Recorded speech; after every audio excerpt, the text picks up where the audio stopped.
Hello and welcome back to the Ain't Dead Yet podcast. We're so excited today. We have a very special guest. It's Mr. Zac Sagay. Yes, sir.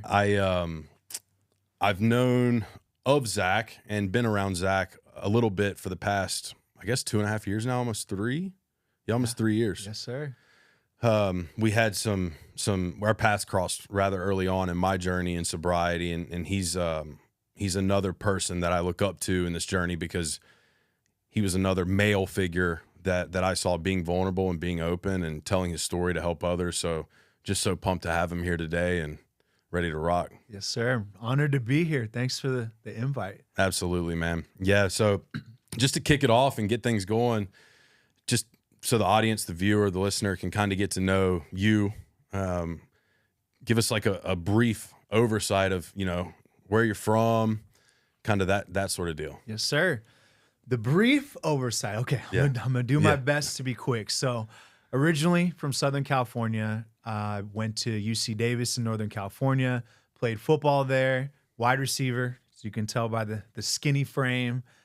So I graduated from UC Davis, went to San Francisco. San Francisco, my original plan was to be a sports agent. So I interned with an NFL sports agent, and then I got a job at night working in fine dining restaurants. So really developed a love for hospitality. San Francisco was fun. It was fun at first, and it got challenging after that. So I had my first bit of, I would say, real life adversity. I had a girlfriend break up with me, broke my heart. And that's when I really got into drinking, doing drugs, cocaine, crack. And at first, especially the harder drugs, at first it was just something every once in a while. And then slowly it started to take hold of me. And there were a lot of lucid moments where I could see myself almost like an outer body experience, but it was like a runaway train. And no matter what I tried to do to stop, I couldn't do it. So San Francisco got rough. Mind you, while I'm doing all of this, I ascended the ranks in restaurants. I became a restaurant manager. I was a general manager of an awesome restaurant in San Francisco, super busy spot. And I maintained this facade of everything is good, smiley, happy, charming guy, but it was literally the opposite of how I actually felt and what my real existence was. So thankfully I didn't crash and burn in San Francisco. I reached a breaking point and decided to move here to Austin, where my brother and my mom live here. But I still didn't come real with everyone. I told everyone I'm a little bit burnt out, I'm a little bit tired, and a little bit depressed. Didn't tell them about the drinking, that I drank every single night, that I did drugs every single night. So I came out here and I stopped drinking for a little bit. I tested out some recovery groups, and the first recovery group I went to, this guy was like, he's like, do you wake up in the middle of the night and have the shakes and have to drink some vodka? And I was like, no. Back to drinking again. Yeah. So I got another job as a restaurant manager, and things started going good. I got a truck. It was a beautiful, big black truck, black rims. I started playing basketball again. I had a girlfriend. Everything was going good. And then adversity hit me again. I tore my ACL. So I had to stop playing basketball. Life changed quite a bit. Ironically, at the same time, there was a Texas nightclub convention, and I started drinking a little bit more around that time. And per TABC, the Texas Association of Beer Control, you're allowed to bring alcohol into a space, but you can't take it out. And I was managing Chavez, a restaurant in the Line Hotel. And so I absorbed hundreds of bottles of alcohol. The owners, they told me, don't put this on inventory. So I had hundreds of bottles of alcohol that didn't exist, which is very dangerous for someone like me. Mm-hmm. So every night it was like, well, we're doing Woodford Reserve tonight. Yeah. Tonight is a Booker's night. And one night I got so drunk that, I don't remember this, but I was apparently driving the wrong way down Ben White. Ironically, I got clipped by another drunk driver, flipped my truck. All I remember, I woke up in jail.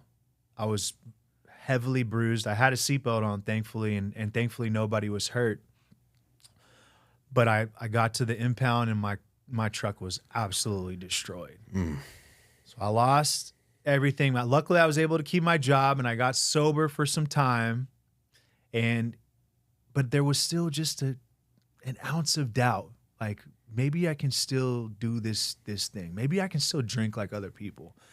And slowly but surely, I started drinking again. I remember I told my mom, I gave her a story about how Anthony Bourdain, he was able to quit a heroin addiction and start drinking again. And I mean, we see how that aged, rest in peace to him. But yeah, I started drinking again. And again, it was that slow demise. I think the only thing that saved me here in Texas from probably being alive is it was harder to get drugs, and you can't buy liquor after 9 p.m. So you can only get so drunk off of beer and wine. Right. I feel like that honestly saved me. How hard it was to get those things. And so my life just started to just be this slow downhill. And I was trying to succeed. I got my real estate license, and I remember the night before my headshots, I was like, I'm not going to drink because I want to look good tomorrow. I don't want to be all puffy and sweaty. I drank the night before. And if you see those headshots, I look 20 years older than I do today. And I'm 37 years old. And I ended up getting another DWI, and that was it. That was it. And I cannot tell you, something came over me. I remember being in jail that night and just feeling a change, like a freedom had come over me where it was like, I am done with this way of life. I got a tattoo shortly afterwards that says no, which was just simply, if things are great, I don't drink, I don't do drugs. If things are absolutely terrible, I don't drink, I don't do drugs. And since committing my life to sobriety, since that moment, my life has exploded in ways that I never thought possible. My life was a small 1-lane bumpy ass dirt road. And now it's literally an interstate, and it's unreal. And you have exits. I have exits. You can pull off if you need to refuel. I can pull off. Sometimes, emergency vehicles have to stop the road, and it's not operating. Sometimes it looks like I-35, I love the analogy, though. Yeah, dirt road to interstate. I mean, a dirt road that's probably worse than that. I don't know what's worse than a bumpy dirt road. Just like a mountain trail. A mountain trail overgrown with weeds. Ice road truckers. Yeah. There it is. Exactly. But yeah, no, it's a beautiful analogy, because you're right. As we grow in this journey in sobriety and recover and work through recovery and gain tools to our toolkit, those are our exits, right? And we have to understand there's other people on the road. Oh, yeah. There's more people on the road actually now. We're more aware of it. And so we have to understand how to work within those frames to make sure that we're still taking care of ourselves. So we have to be defensive driving, right? And watch out for the road ragers and the people that are still getting wild. No, I love that analogy. I could go for it for a while, but it's a beautiful one. Yeah. Yeah. So, man, so much I wanna dig into. Hit me with it. Wow. So first, the college football thing's cool, and the reason I want to hit on that real quick. That was one of the first things that I knew about you. A mutual friend or a person had told me, because they knew my past, and I had a massive identity in that. It was my identity. And they said, well, Zac also played college football. And I remember for me in that moment being like, okay, we're different now. That's my guy. Yeah, we're good. Like, we're good. We're solid. Yeah. And so I was appreciative of that, though, because I think early on, I would have, when we first encountered each other, I would have been probably 3 months sober. So around my 90-day mark, maybe 60 to 90. So at that point for me, I was looking for any connection. And so that was big for me. I was like, oh, the first college football player I've met that's also struggled. Yeah. And so that was big for me. Did you, around that, the college football experience, was that ever your identity? Did it become who you were? And when it ended, was that a challenging transition? Absolutely. So there's more to that story. So you played all 4 years. Yep. I played about 3 years. I started having knee issues. And, I say that I started drinking heavy outside of college. There were always signs that I had an issue with For drugs. sure. There Yeah. were always signs. I'm with you. Yeah. But like in college, I started having knee issues, and I'd say another big moment in my life was one of my teammates, or another wide receiver, slept with my girlfriend.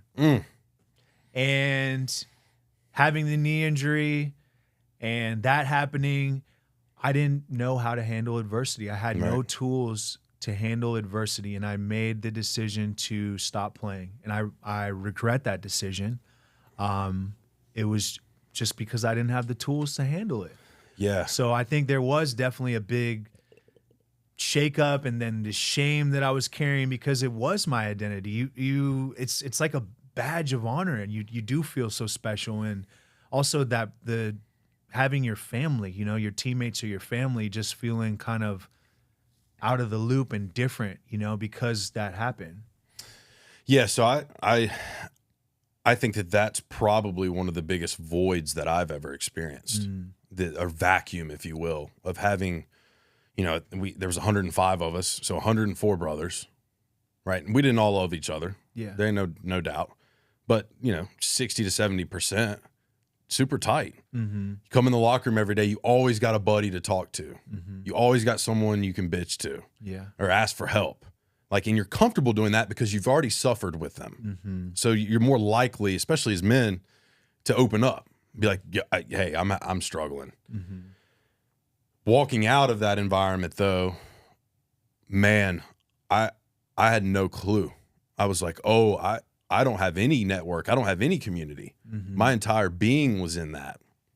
And not only do you lose that community, that locker room, I lost the status.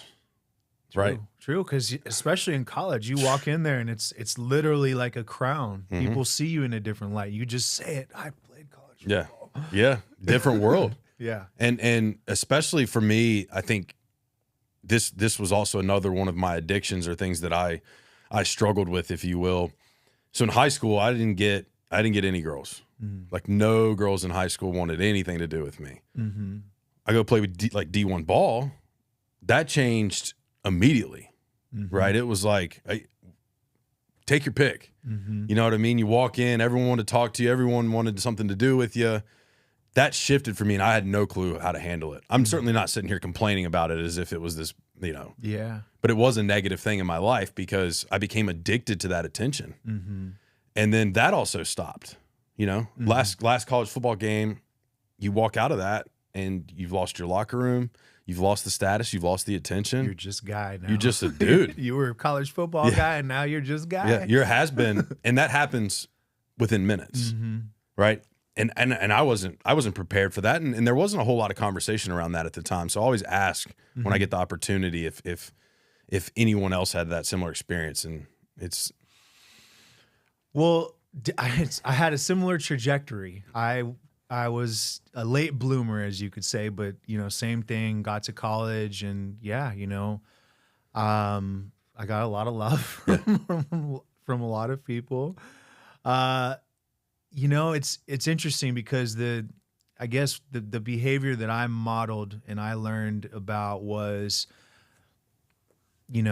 be with as many people as you can, sleep with as many women as you can, and it's not a healthy behavior. It's the same thing as chasing a drug or chasing a drink, because I used women at the time as a solution for the problems that I was dealing with inside.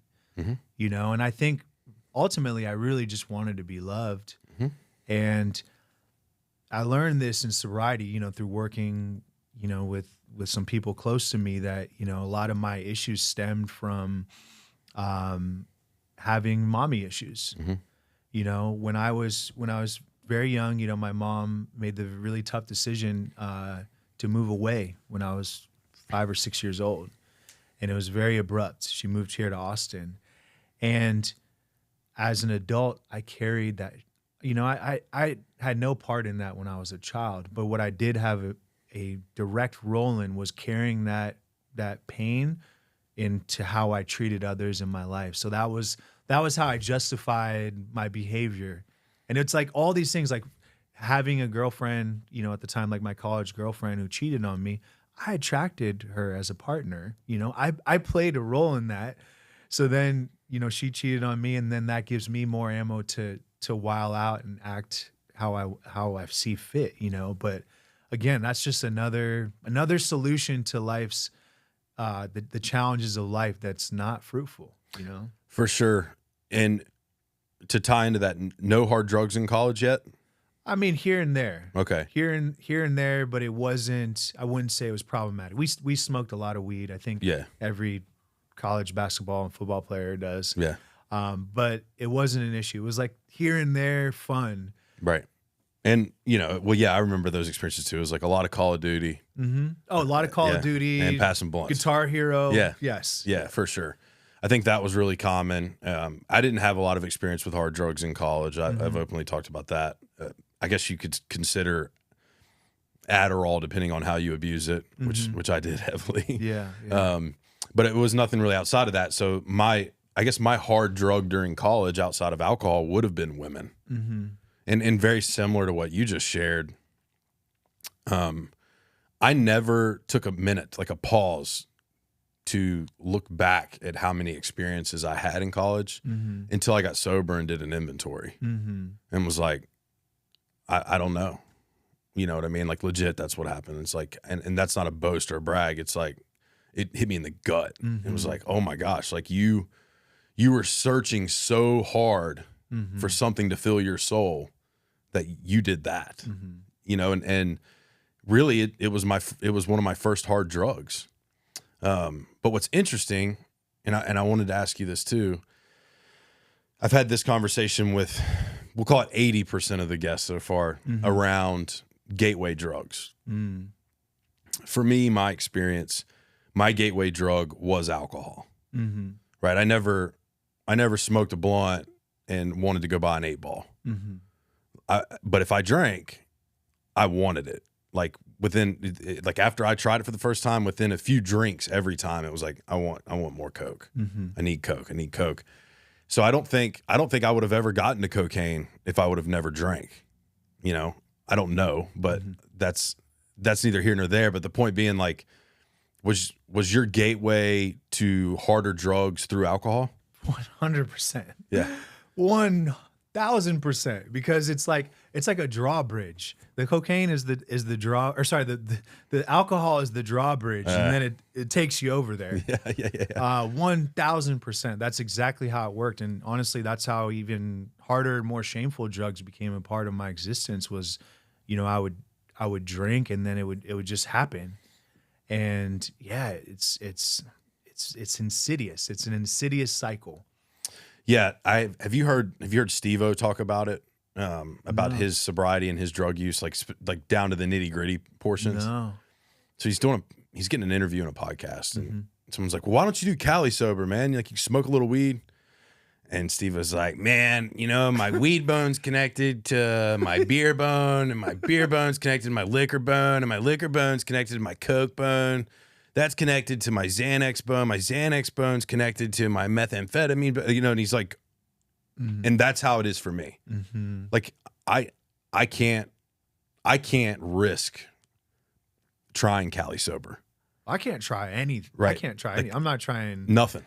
Kava, whatever, you know, kratom, none of that stuff. Nothing that changes the way that I feel, because that itch, man. Slippery slope. Yeah, that Dude. itch. I always make the analogy to there's a children's book. It's like if you give a mouse a cookie, then you got to do X and Y and Z. And it's like, if you give me a little weed, Yeah. it's off to the races, you Well, know? and the one of the things that we've become really good at is almost manipulating ourselves to believe that we can handle a little bit of this or a little bit of that, or it's not that big of a deal, or it's not that bad. Because you can play the compare game for days. Exactly. Like, it takes a lot to do the worst thing ever, you know? Well, So there's always somebody that's lower down the rung than you, no matter sure. what. But yeah, man, it's so interesting because I knew for so long, but I fought it for so long because I thought that there was strength in being able to drink and being able to do drugs. When in reality, now I see my sobriety as the greatest superpower that I have, because it's like, you know what? I'd rather be different. I take pride in being different because it's like I have a rough day where everything goes to shit and I'm challenged. I don't get to go home and have a beer. I get to go home and talk about it with my wife. I get to sit with those feelings, and I get to come out ultimately stronger on the other side instead of just distracting myself. yeah, facing it, right? Like facing life. I don't think there's anything braver. And I've talked about this before, but just because you get sober doesn't mean life stops kicking you in the gut, right? No, like definitely not. it's sometimes even harder, man. Yeah. Like, it's like, because you feel it. Yeah. And you can see it, and like you can experience it all the way. And so the first time that happens in sobriety, you're like, this is painful. And you know, it can easily trigger you into being like, I can't deal with this pain. I'm not willing to deal with this pain. I'm going to go back to my vice. So it's interesting too, when you think about how easy it becomes for us to run back to that thing. Like, it's like second nature. And you brought up earlier something I found interesting. I never, until the end of my run, I never found relief if I was feeling really bad in drinking and using, unless I was like on like a bender, right? Like that kind, I could stay in it. I was like the kind, like, I had a big week at work. I want to go like celebrate that big week at work and like be with the fellas and like have a good time. But dude, it was every single time I'd go out with them, and 30, 45 minutes later, like 3-4 beers in, I'm leaving to go get a bag and go home. Yeah. And then I'm not coming to work for 2 days. They're at work the next morning. Yeah. And I'm like, I could never piece it together that like, we're just not the same. And that's okay. But I agree with you that I think that it's a massive superpower to put down the drink and the drug, to be able to face life for what comes. But it's also like, how raw and vulnerable is it, and how strong is it to sit and look at yourself in the mirror and say, you know what, like, I want to see me for me. Like, I lived a life of seeing me for somebody else, or like, you know, painting a picture of something else. But to be able to look in the mirror and be raw with yourself and be like, this is who I am today. It's liberating, Dude. There's so much freedom in doing that. That was one of the big. I actually went to rehab this most recent time. So about 8 years ago, I went to rehab, and in rehab, I had a moment with my sponsor after doing my inventory where, you know, I feel like God came to me. It was a really beautiful moment. I was out praying by a little lake, and the sun was setting and birds flying by. And I remember breaking into tears, just like crying so hard, but like not of pain, of freedom, of just feeling like I don't have to carry this with me anymore, because I lived with so much shame every single day. It was just holding me down and weighing me down to the point where I just couldn't breathe. And in that moment, I started singing Bob Marley's song, Redemption Song. This wasn't planned. I just like broke into song. And he has a line where he says, emancipate yourself from mental slavery. None but ourselves can free our mind. And I just remember singing that and being like, I get it. I've been in jail for so long. In my mind, I've been enslaved for so long, and I don't have to anymore. Yeah. Yeah. There's something beautiful about everyone's story in those moments. And that experience, I think a lot of people listening and watching can relate to that are in sobriety. Mine was walking down South Lamar. Like, I moved back to Texas, freshly sober. Yeah. You know, just sent it, right? And I remember not having a vehicle, and I remember walking down South Lamar one night. Yeah. And the sun was setting. I was with my dog, and a smile came onto my face that I couldn't turn off. I was like, what is this? What is this? Where'd it come from? Yeah. I didn't buy it. You know, it's not a girl. Yeah. You know, it's not a drug. It's not a drink. And in a very similar way, I had that smile, and then I had these tears. This like wave of emotion of like, oh, like we can do this. You can have this life. You can really do this. Yeah. And I think that I try to tell people too that are really early in their journey that haven't had that moment yet, stay the course. Yeah. And I don't think it always happens like that. I mean, I feel like some people have those moments, those burning bush moments. You know, some people it happens over time. Yeah. You know, but I mean, you kind of hit it on the point. It's small steps forward every single day. Yeah, a little bit at a time. And I think that's another great topic around sobriety and the journey.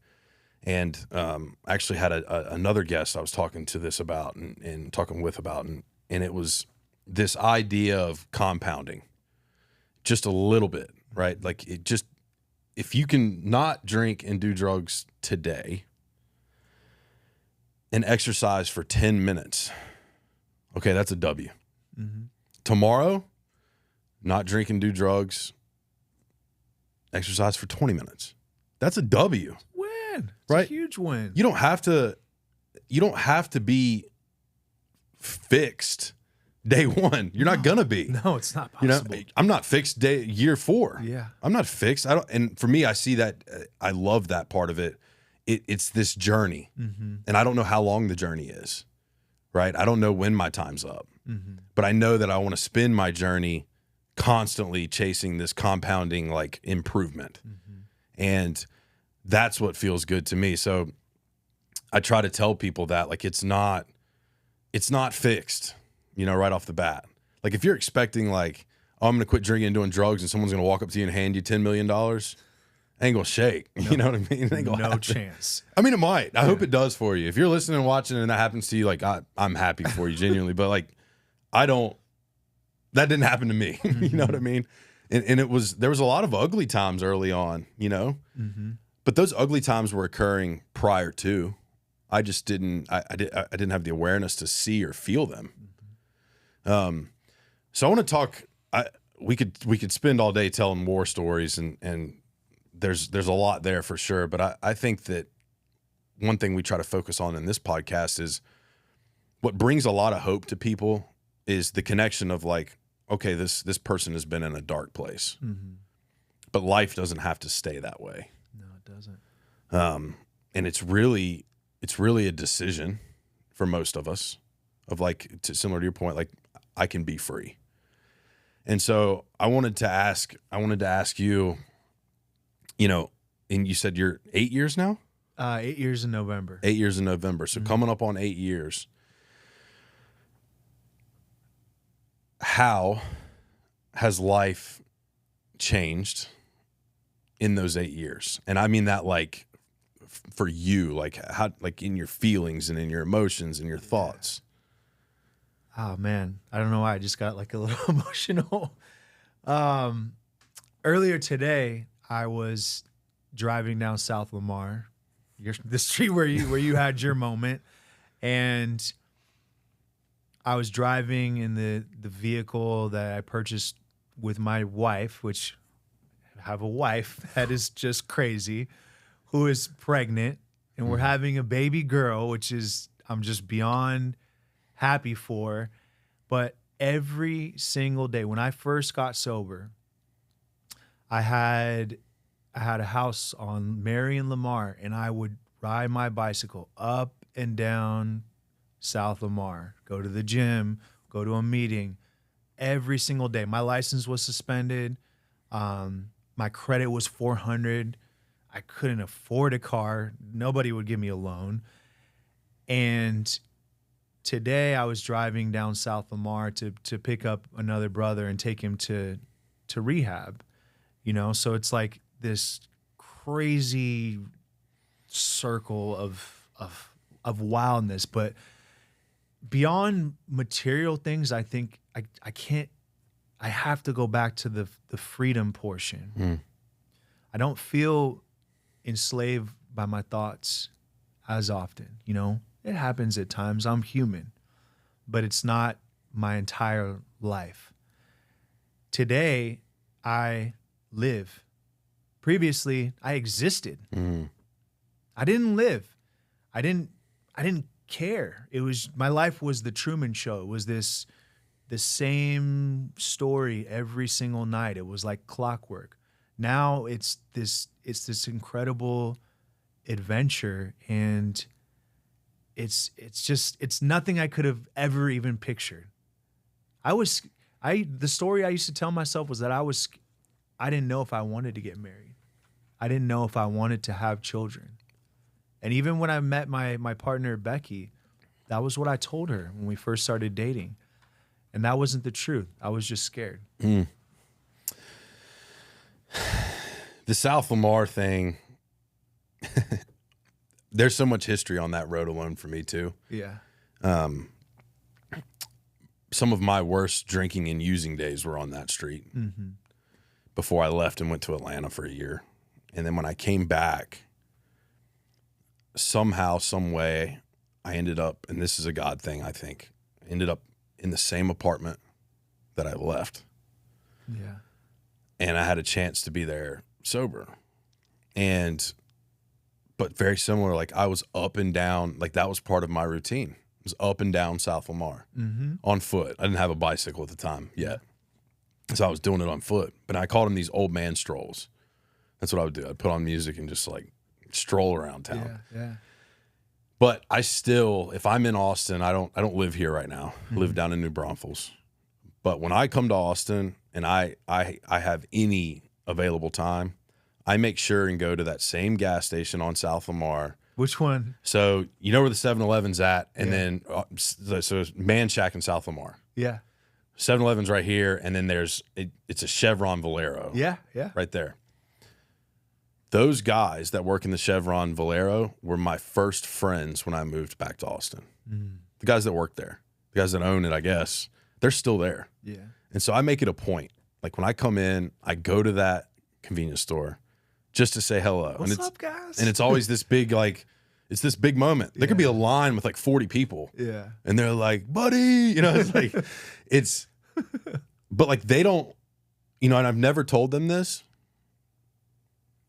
but I think they were such a big part of my story and my sobriety to feel connection. Yeah.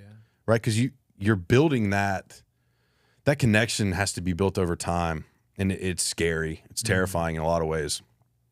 But they were the first people that I felt comfortable with. I was like, well, I see them every day. I'm in here. Yeah. Like just saying hello. And so South Lamar has a ton of history for me too. So there's a lot of emotion packed into just that street. So married though, back to you. Yes, sir. I wanted to ask you some questions around relationships, marriage, upcoming fatherhood, or really technically, I guess already. Because I think that a lot of men struggle with what life is going to be like if they put down the drink and the drug and they don't already have a partner. One of my biggest fears that I carried into that was, how am I going to meet my wife if I'm not going out? Like everybody's going out, you know, I'm not going to meet my wife because where am I going to meet her? You know? Or, you know, if I get a date with a woman, I have to tell her this big elephant in the room, like, by the way, I'm sober. Like I had a significant drinking and drug problem. Yeah. And so I think a lot of people have heard it from me, but I think it's helpful, especially for young men, to hear it from another man. What was your experience like in dating and sobriety, right? Versus, or in comparison to, like, obviously before it was tough.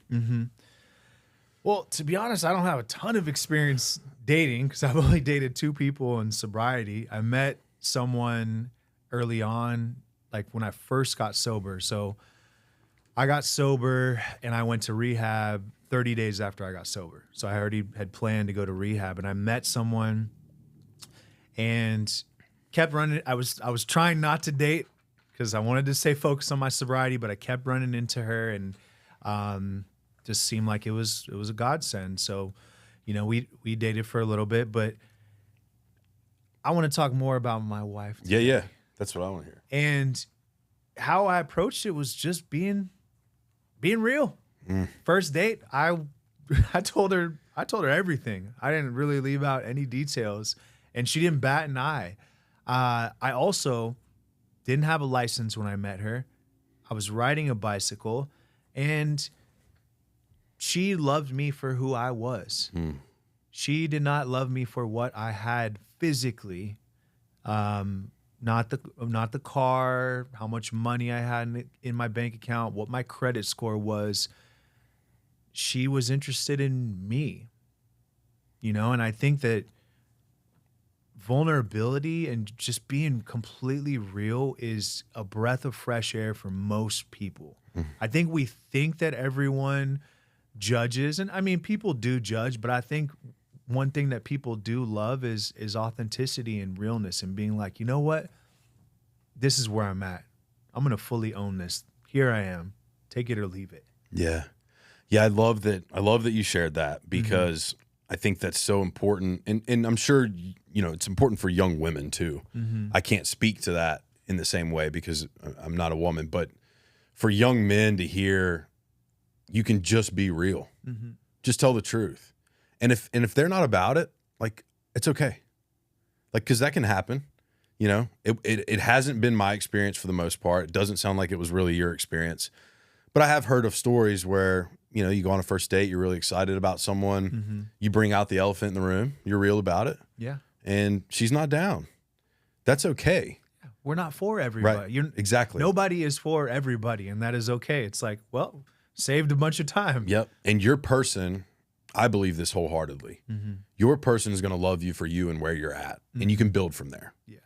Right. And so I'm a big, and I've heard different things in the recovery circle around, like, maybe wait till like the third date so they get to, that feels manipulative to me.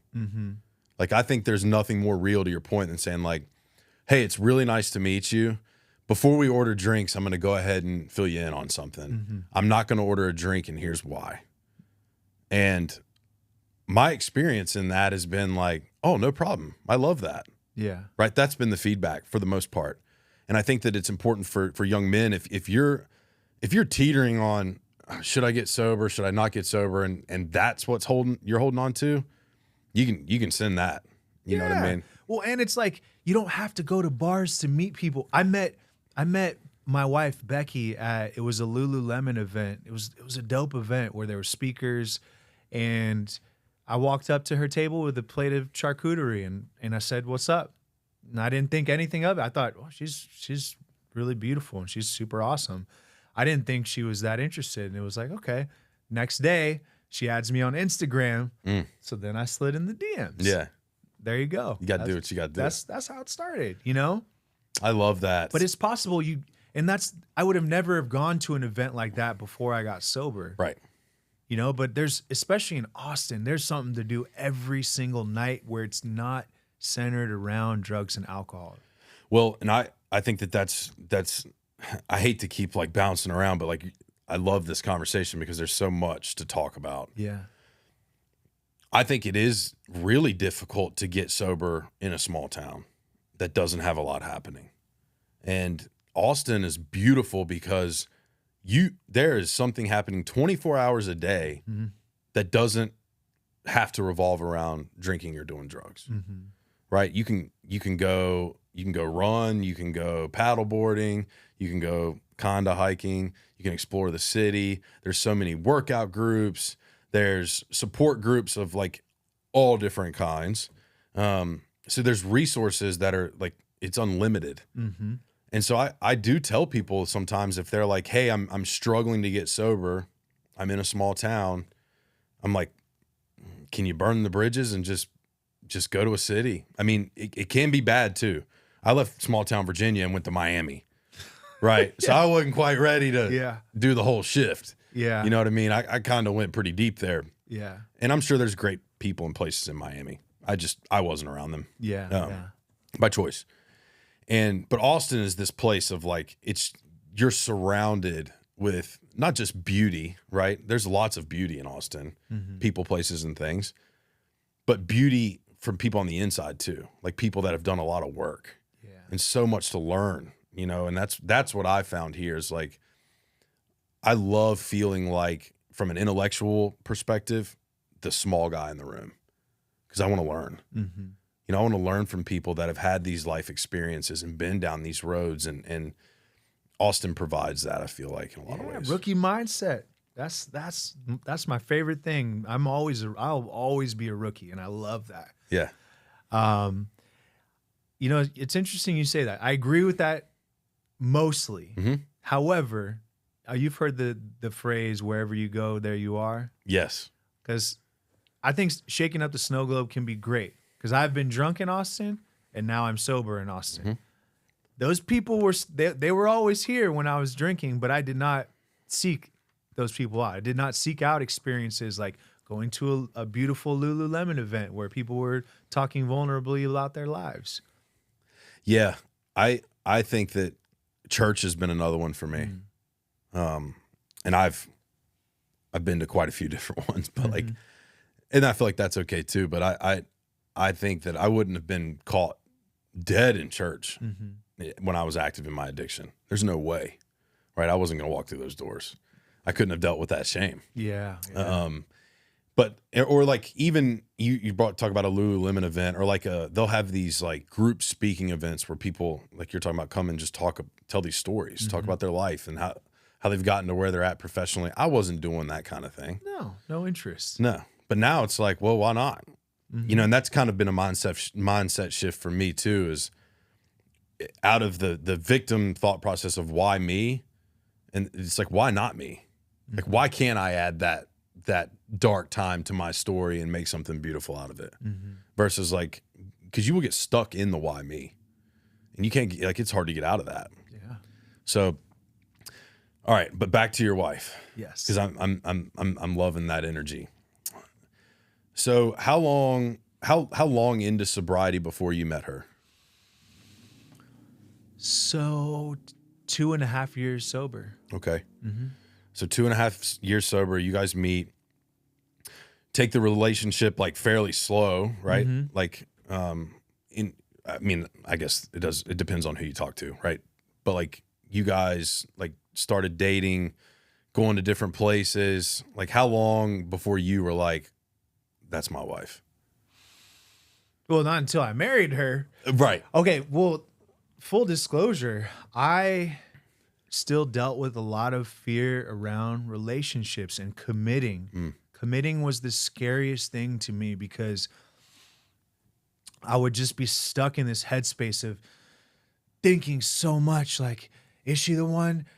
Am I good enough to be a partner? Is this what I want? Just literally stuck in my head, not deciding what I wanted, even though it was every single sign was readily apparent.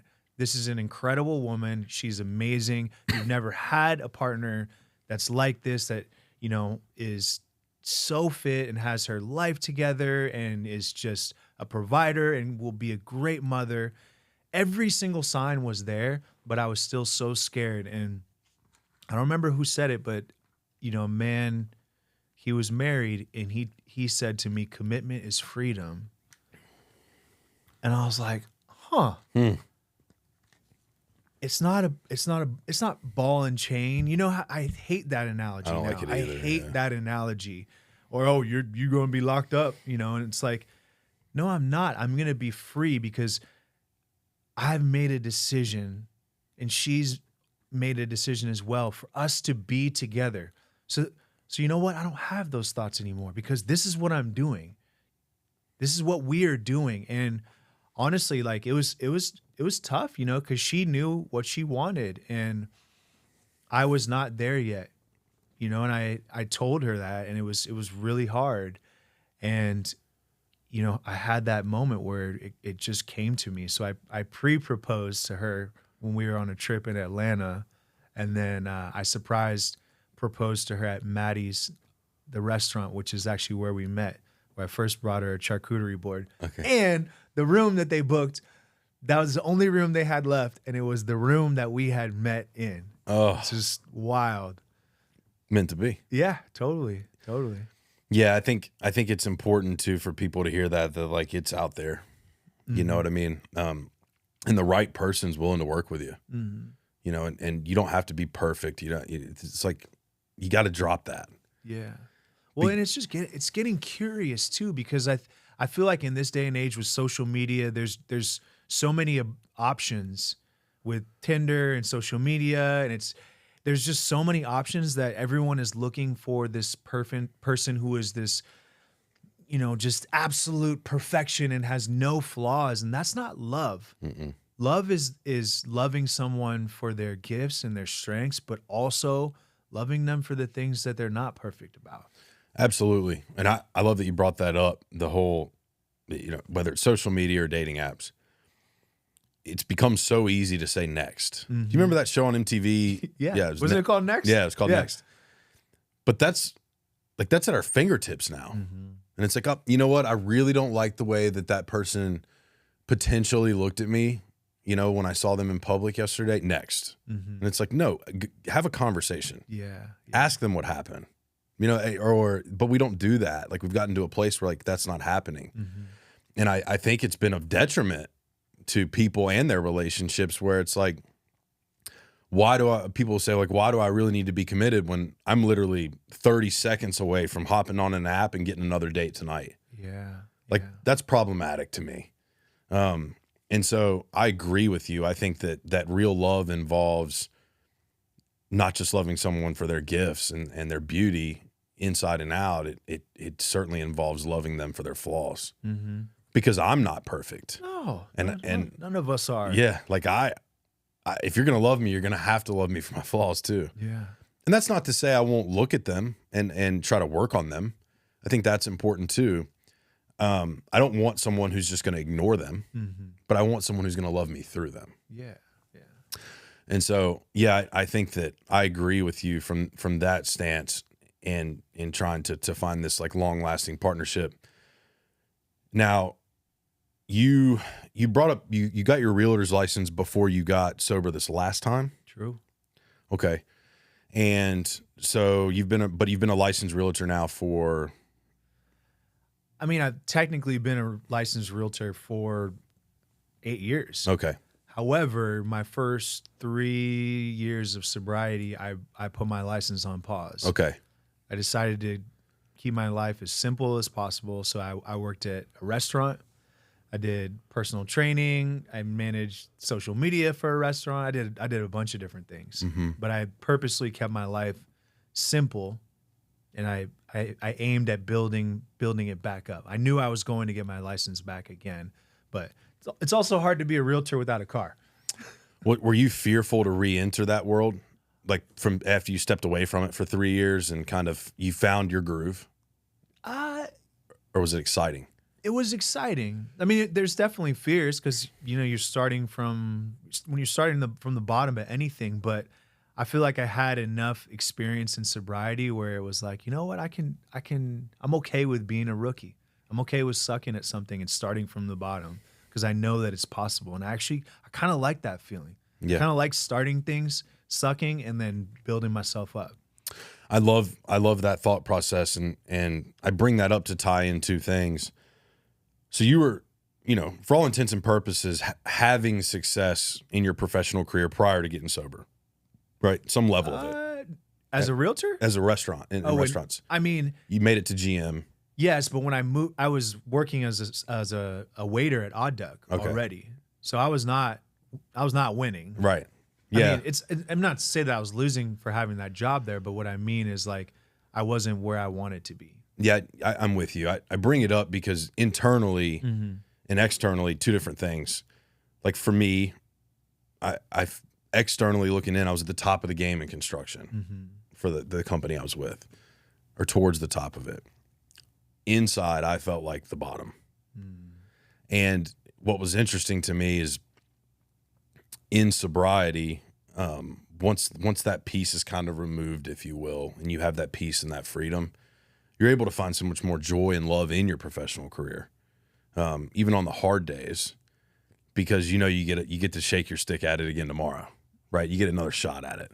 And so I was just curious what it was like, kind of transitioning or carrying the same career into sobriety, and if that gave you any issues. Like, I don't think I could go back into working for a large corporate construction company because, one, I don't really want to, but two, the hours, right? It's like 12, 14-hour days, 5-6 days a week. That lifestyle takes away from the things that I know I need to do to live the life that I have now, if that makes sense. So I was curious if you had any fears like that. Yeah, well, working in restaurants was amazing. And Odd Duck I have to give a shout out to Odd Duck because I think it's one of the best restaurants in Austin. The owners are incredible and they were supportive. You know, when I came to them about being at rock bottom, they simply responded with love. They let me take a month off to go to rehab. They were incredible. But yeah, working there sober as opposed to when I was drunk, incredible. You know, I just had like a completely different perspective on life, and I just brought so much energy to the team and just a completely different vibe. Transitioning to real estate, yeah, definitely some fears. I did part-time Odd Duck and part-time real estate. And I did that for some time, and my real estate career started to take off. I focused solely on leases, so I helped people find apartments and stuff like that. And eventually I went down to just 1 day a week at Odd Duck and mostly real estate, but I still did personal training. I did yoga teaching. I also managed social media for a restaurant. So there was 1 year, I think I had 7 W-2s. Wow. And in December 2019, I was playing basketball. I was in the best shape of my life. And I tried to test some young guy that was a lot bigger than me at the rim. Came down, tore my ACL, chipped cartilage off the bone plate, tore both sides of my meniscus, absolutely destroyed my knee. And I remember just limping back to the car like, oh, my next year of life is going to look a lot different.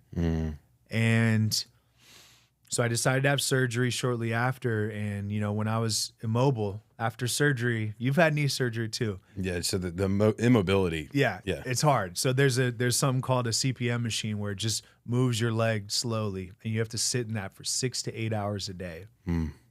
And, you know, after reflecting a lot, I was like, you know what? I am doing 50 million things because I'm scared that I will not be successful if I dive all the way in. So the world made a choice for me. I couldn't personal train. It's hard to do yoga. So I had to dive into real estate. And when I did that, when I committed again, freedom occurred. Yeah. You gave me chills though, because I had a very similar moment. When I first moved back to Austin, it's like, okay, I'm going to interview with these construction companies. Like, that's what I'm going to do and figure it out. And you might know this, I'm not sure, but I was helping a guy do some side work, working on decks, and I fell off the deck. And it was like 14 feet to concrete, broke multiple ribs, cracked a hip. Same thing, like out of commission. No health insurance either, which was awesome. Yeah. Life of an addict. You know what I mean? Like, yeah, no health insurance. And I remember laying on the couch thinking like, what am I going to do? Like I have no clue. And you talk about scary, like, okay, same thing, no vehicle, right? No job. Now I can't move. Like what? I don't see a way out. Yeah. And it was around that time that an opportunity popped up to more or less partner in a business. And I was like, okay, well, I guess I have to go all in on that. Like there's nothing else. Everything else, the world made it, you know, for me, God made a decision, universe made a decision. Like I'm going to do whatever I have to do to get you on the right path. Yes, yes. And man, it sucks sometimes. And it still happens, right? There's still things, thank goodness, I'd like to think my awareness has become a little better, right? You don't have to like break my ribs and my hip to get me to take a pause. Please don't. Yeah. Like, can we send another message? You know what I mean? Like, I will listen. I will listen. I promise. Yeah. But no, it's interesting. It's interesting to hear that from your perspective, because you're right. It's a crazy feeling, but it's almost like, okay, what do I have to lose? You know? Now I've noticed too, outside of the basketball stuff, you're more than like, I'd say you're more than actively, or were definitely more than actively involved with the fitness community in Austin. There was something really cool, and I never went to one, but it always caught my eye. And honestly, I didn't go out of, I'll be real about it right now, shame for me, because I knew I couldn't sprint like I did when I played football. You know what I mean? And I'm like, well, I don't want to go out there and look like a bum. Yeah. You know what I mean? Even though I know that's not what it's about. I know it's this beautiful community that's been created to like support and love on people. Like it's so obvious, but I say that to expose a flaw that I still have, is like, I still deal with ego. And to the point of like, it doesn't just go away, right? We keep talking about that, but like it comes back up and there's things to work on. But I loved the sprint thing, because I'm like, how cool is that? Like everyone has a training program or a regimen and all these things they follow, but to just go run like a kid again. Yeah. Just to let it out. What got you into that, specifically the sprint? I mean, you can talk a little bit about it if you want. Yeah. Oh, I love ATX Sprint Squad. Okay. So it's on pause right now. I had to pause it because baby girl is on the way. I got a lot to do there. Yeah. And then, with real estate too, it's just, I only have so much juice. Right. So, but the way I got into Sprint Squad, so my best friend, Shay, actually started Sprint Squad probably 7 years ago. And it was just a few of us going out to sprint at Zilker. There was a slight little uphill there, and we used to go there on Wednesdays at 5 p.m. in the summertime. It was miserable, but also amazing. So I'm newly sober, and this is just amazing, just to get out there and, like you said, be a kid and just run and just be with people. It's like a day club, And so slowly but surely, Sprint Squad started getting bigger. We kept showing up. People started people started coming. Eventually, Shay brought me on to be like the hype man, the bringer of juice, as some may call. And eventually he ended up moving to LA and I took over full time. So it was an incredible community. So many partnerships. I met so many incredible people, and who would have thought, just around running sprints. Yeah. And you would have been welcome. Yeah. It was not a race. For sure. I always told people to honor their body wherever it's at. Do not try to, be like the person next to you. It's okay if they finish before you. Right. But that was one of the most incredible experiences of my life, and taught me the power of showing up, because I always showed up. There were days where I didn't feel like leading, or, there were some tough days where I'd go do Sprint Squad, go show 4 houses, go lead an open house, come home, draw up offers, and it's like 9 p.m. and I'm finally done with my day, But the power of showing up consistently, that's what I learned through that experience, and literally changed my life completely. Huge gift. That statement too leads me into my next question. How difficult is it to balance the workload? I've seen online that you've been doing pretty good, right? There's been a good amount of success there, which fires me up. But I always get curious to wonder, like, is that hard? Is part of that really difficult, right? Because with exposure comes more demand, right? A lot of times, and newly married, baby girl on the way. Like, do you carry stress with you around balancing those things and what that's going to look like? I do. I definitely do. That's a great question. And that is the honest reality, because real estate, especially as a profession, you can be proactive. You can do your best to be as proactive as possible, but a lot of it is reacting to different situations. So how am I going to do it? I don't know. Yeah.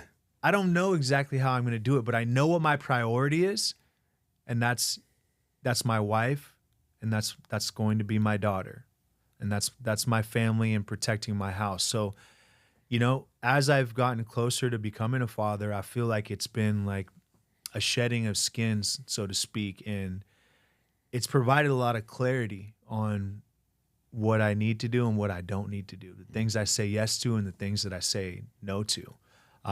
But real estate is not like selling sunset. We're not driving around in Lamborghinis and wearing fancy suits. It's hard.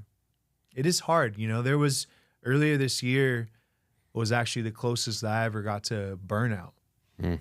I had 7 properties under contract at once, and they were all pretty much in the same place of the deal. So a lot of little moving pieces, and I lost sight of my own personal boundaries and habits that have really got me to where I am today. I was waking up first thing, firing off emails, sending text messages, planning things. The last thing I do before I go to bed, the same. And there was a point where I remember being at the gym, and I've never had this feeling where I couldn't exercise. Mm. I would show up and I just couldn't do it.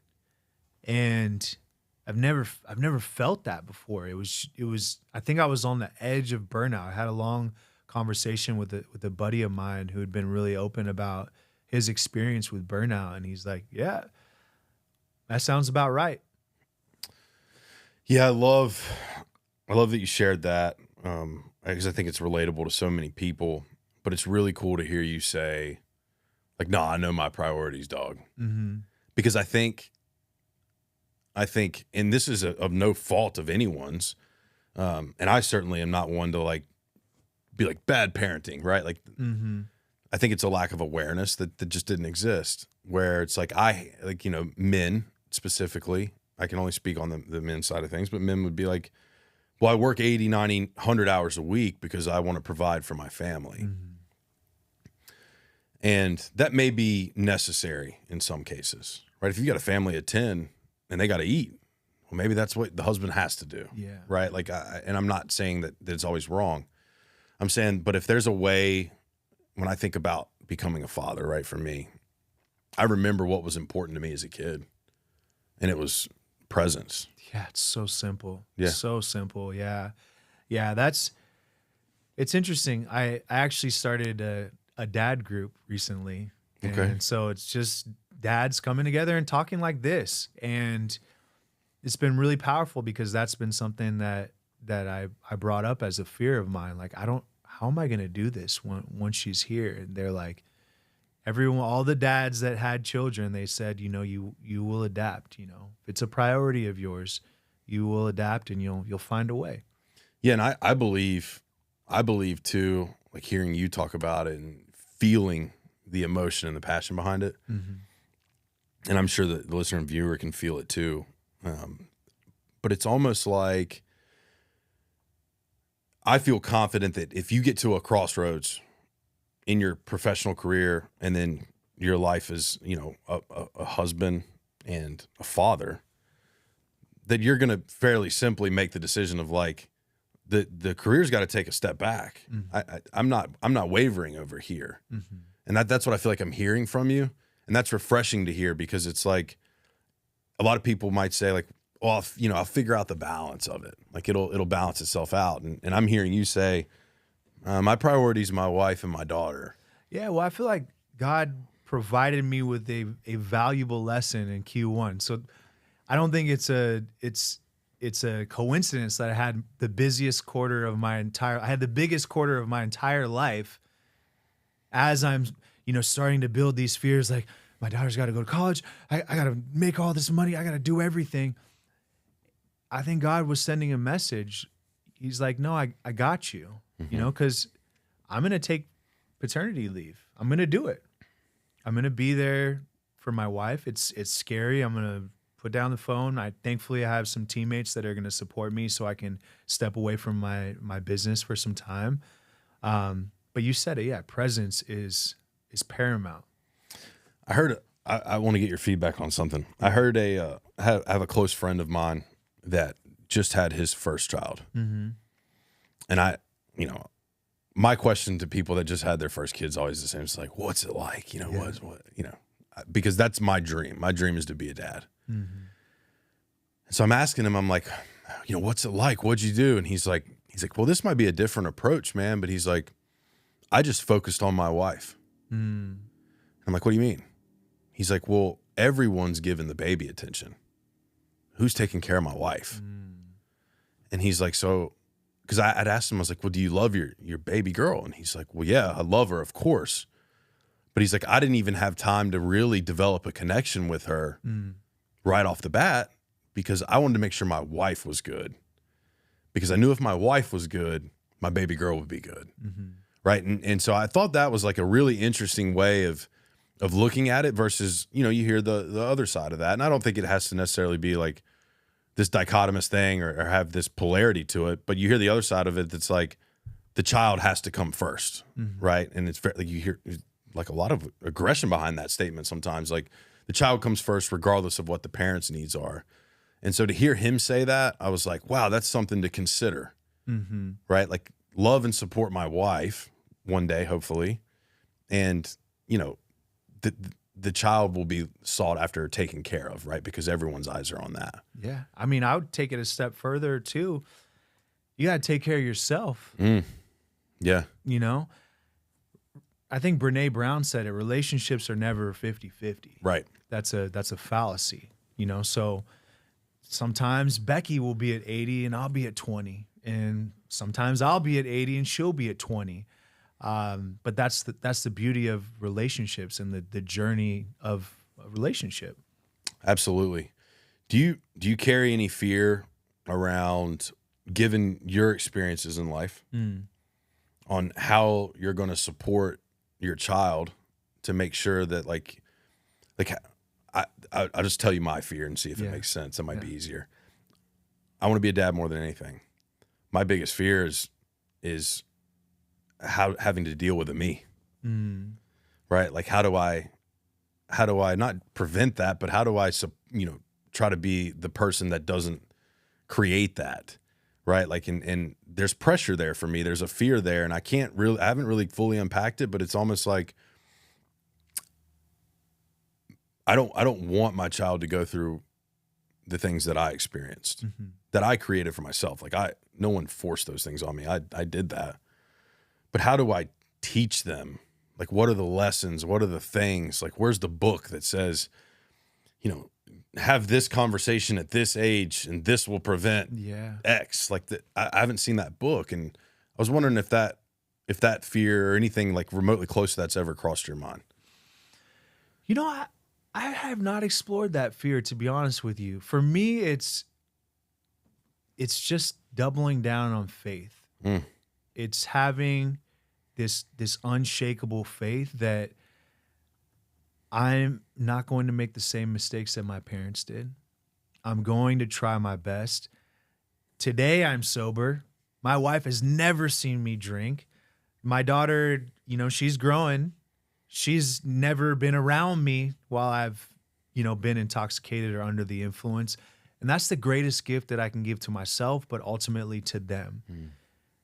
If I provide the best example and I show up as a man of integrity, of strength, of vulnerability, of honesty, that's all I have. That's all I have control over. Right. I can't protect her from all of the pain in this world. And I don't want to see her get hurt ever, but that's life. Right. She's gonna get hurt. She's gonna feel pain. I'm going to love her unconditionally through whatever she experiences. And I can't wait. Man, I love that. What's the I hear this a lot too, so I was gonna ask you. Yeah.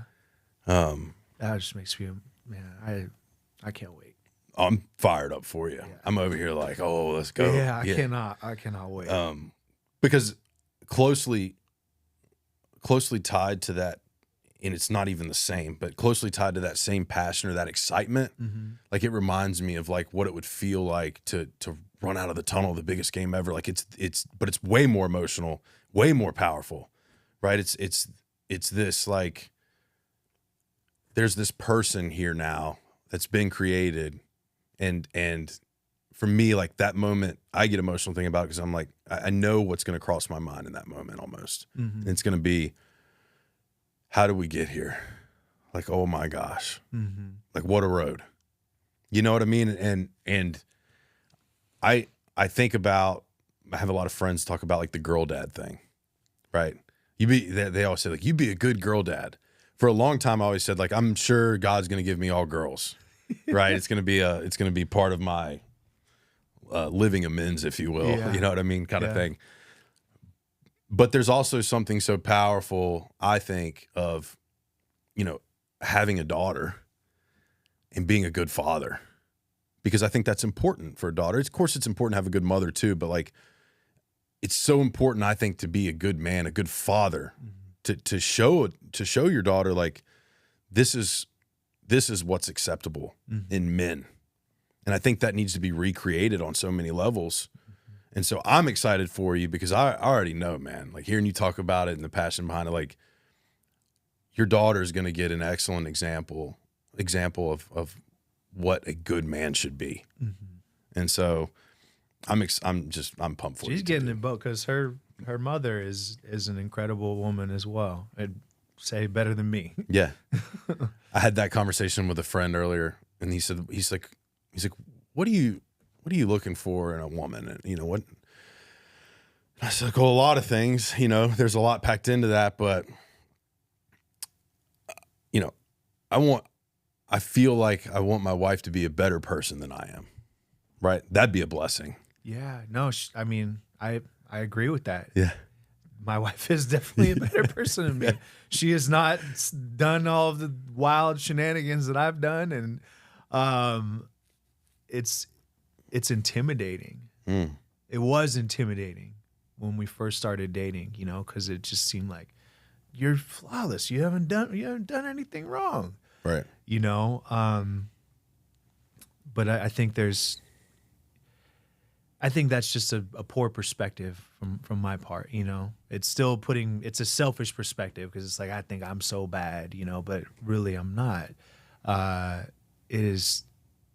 Would you say that intimidation has almost transitioned to empowerment?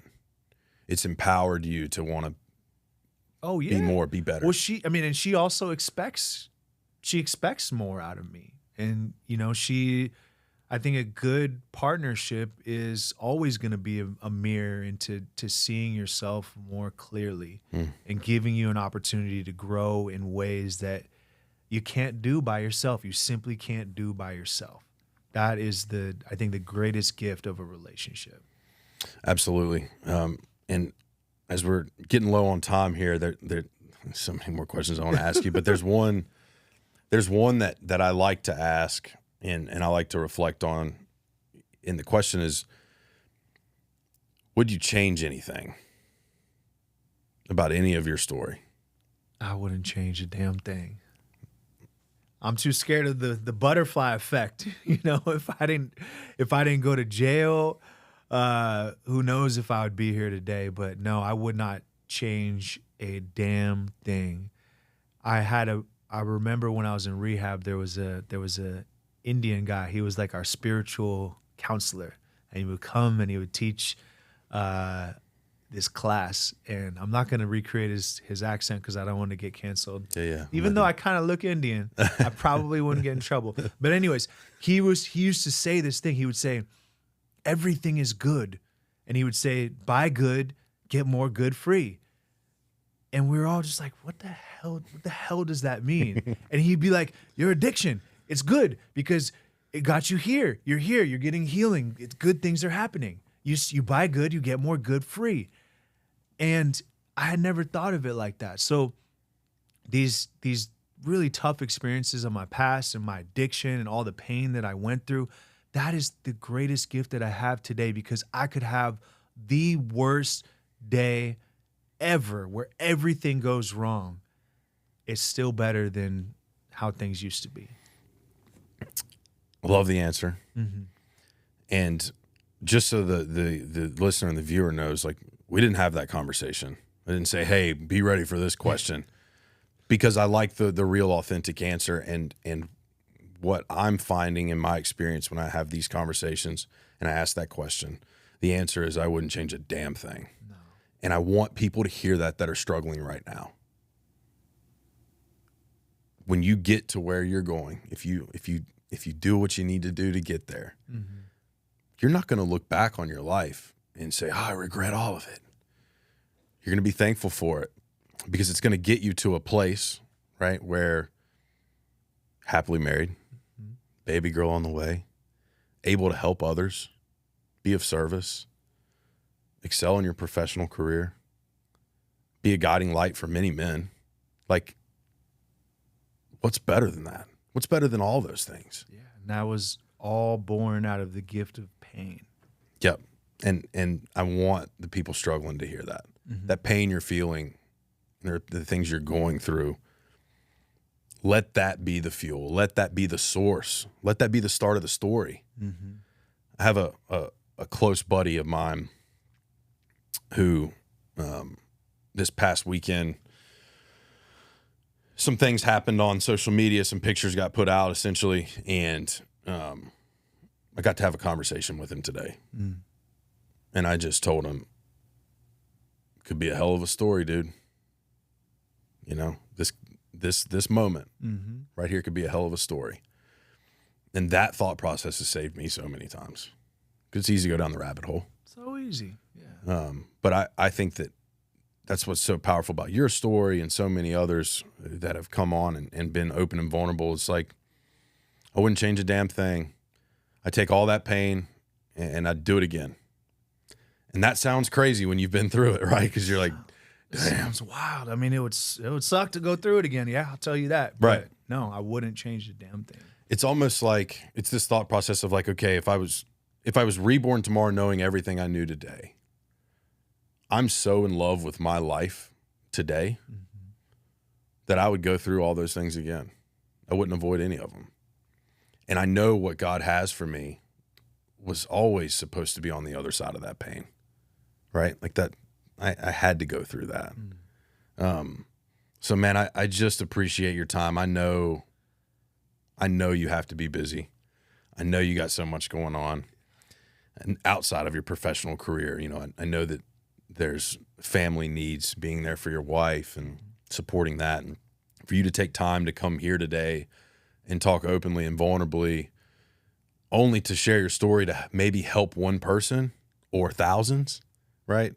It's powerful, man. And I just want to say I appreciate you, and I'm so grateful for you. Thank you, brother, man. I appreciate what you're doing here too. It takes a lot of courage to start something like this and to consistently show up and do it and have these conversations. And, you know, thank you for what you're doing for this world, and keep trucking, brother, man. Oh, we're going to keep riding. Yes. Well, that's going to wrap for today's episode of the Ain't Dead Yet podcast. Hope you guys enjoyed the show, and we'll see you on the next episode.